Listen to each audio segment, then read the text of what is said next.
I finished watching the Godfather trilogy yesterday. That's a great movie. Yeah, very great movie. It's awesome. It's wonderful. But I didn't quite understand it at first. Strangely, there was a magic power pushing me to keep watching.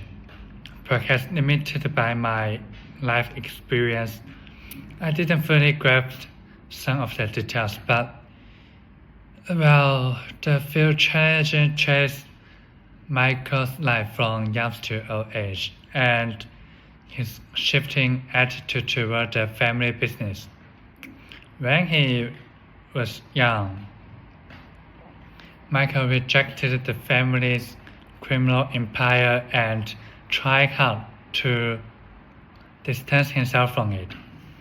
He went to college service in U.S. military during World War II and never intended to have anything to do with the family's business. However, even though he disapproved of his father's work, they loved each other deeply as family. When the Godfather was assassinated, something in Michael's blood awakened. He joined the family's plan for revenge and personally killed the drug lord and the corrupt police officer who had tried to murder his father.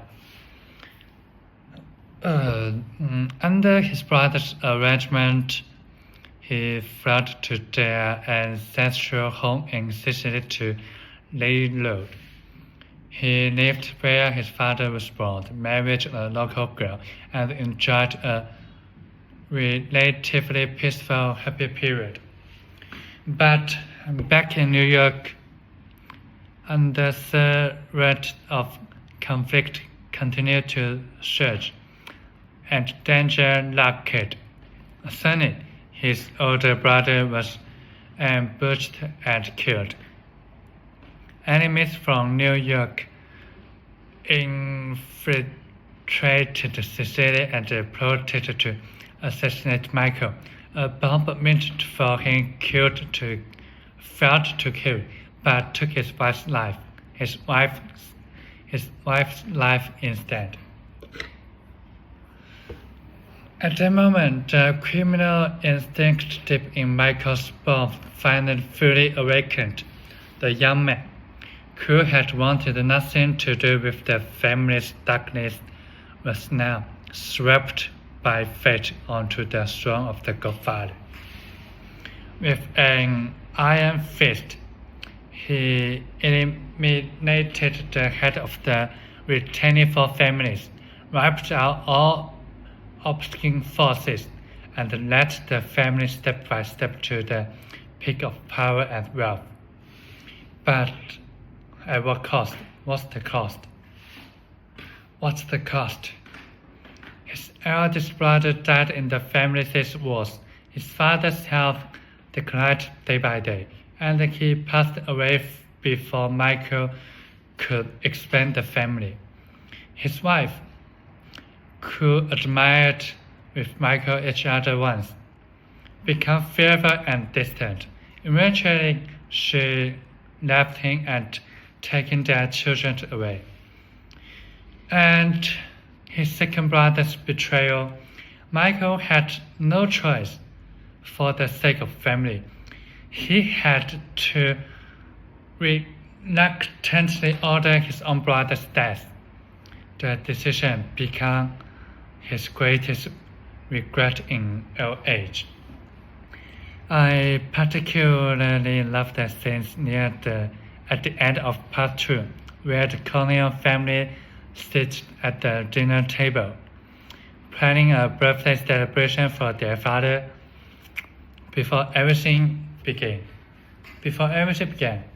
the sixth member of the Corleone family, 4 siblings, waited warmly and harmoniously for dinner and their father's return. Michael announced his decision to enlist the army. He refused to join the family business yet was willing to give his life for a foreign lad. They argued for a while until their father's arrival cut the quarrel short. Everyone left to greet him and celebrate his birthday.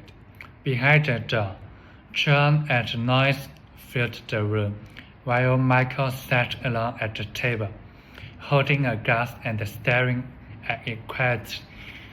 What was in that glass? Family or loneliness?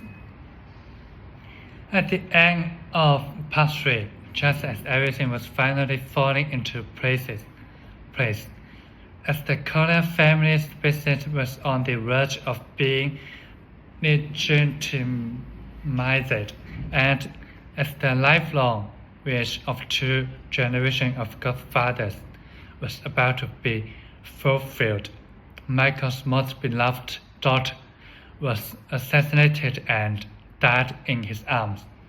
She had never touched the family's criminal life, yet the wheel of fate had ruthlessly crushed the person he cherished most.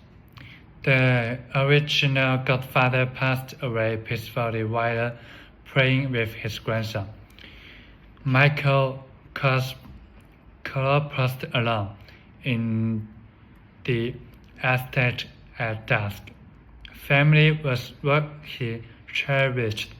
Power was the throne banished him, but loneliness was the crown up his head.